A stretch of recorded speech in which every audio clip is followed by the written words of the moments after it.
നിങ്ങൾ വളരെ നല്ലൊരു ഫാമിലി എൻവയോൺമെന്റിൽ ജീവിച്ചു വന്നുകൊണ്ടിരിക്കുകയാണ്. നല്ല സപ്പോർട്ടീവ് ആണ്, എല്ലാ തരത്തിലുള്ള സ്വാതന്ത്ര്യവും നിങ്ങൾക്കുണ്ട്. നിങ്ങൾക്ക് എന്ത് രീതിയിലുള്ള എഡ്യൂക്കേഷൻ സെലക്ട് ചെയ്യണമെന്നും ഒരു പാർട്ട്ണറിനെ സെലക്ട് ചെയ്യുന്ന കാര്യത്തിലും അല്ലെങ്കിൽ ഒരു ഫിനാൻഷ്യൽ മാനേജ്മെന്റ് കാര്യത്തിലും ആരും ഒന്നും നിങ്ങൾ നിർബന്ധിക്കുകയും കാര്യങ്ങളൊന്നുമില്ല. പക്ഷെ ചുറ്റുമുള്ളവരെല്ലാവരും നെക്സ്റ്റ് ഒരു ഫേസ്, അതായത് മാരേജിലേക്ക് കടക്കുമ്പോൾ നിങ്ങൾ മാരേജിന് റെഡിയാണോ അല്ലയോ എന്നെങ്ങനെയാണ് തീരുമാനിക്കുന്നത്, അതെങ്ങനെയാണ് നമ്മൾ മനസ്സിലാക്കുന്നത്. ഒരു വ്യക്തി മാരേജിന് റെഡിയാണോ എന്നത് അവരുടെ പ്രായത്തിനോ ടൈമിങ്ങിനോ അനുസരിച്ചല്ല ഡിസൈഡ് ചെയ്യേണ്ടത്.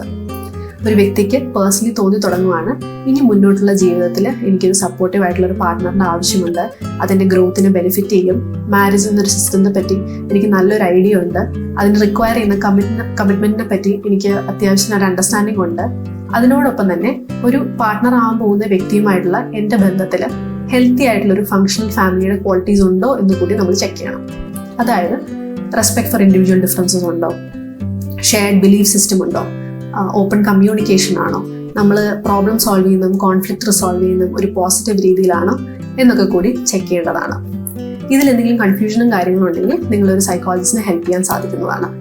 അതായത് മാരേജ് എന്നൊരു സിസ്റ്റത്തിനെ ഇൻട്രൊഡ്യൂസ് ചെയ്യാനും അതിന് നിങ്ങളുടെ പാർട്ട്ണറും തമ്മിൽ ആ ഷെയർഡ് ക്വാളിറ്റീസ് ഉണ്ടോ എന്ന് ചെക്ക് ചെയ്യാനും അതിനോടൊപ്പം തന്നെ ഒരു മാരേജിന് ഞാൻ റെഡി ആണോ എന്നൊരു ഡിസിഷൻ മേക്കിംഗ് പ്രോസസ്സിലേക്ക് ഹെൽപ്പ് ചെയ്യാനും ഒരു സൈക്കോളജിസ്റ്റ് നിങ്ങൾ സാധിക്കുന്നതാണ്.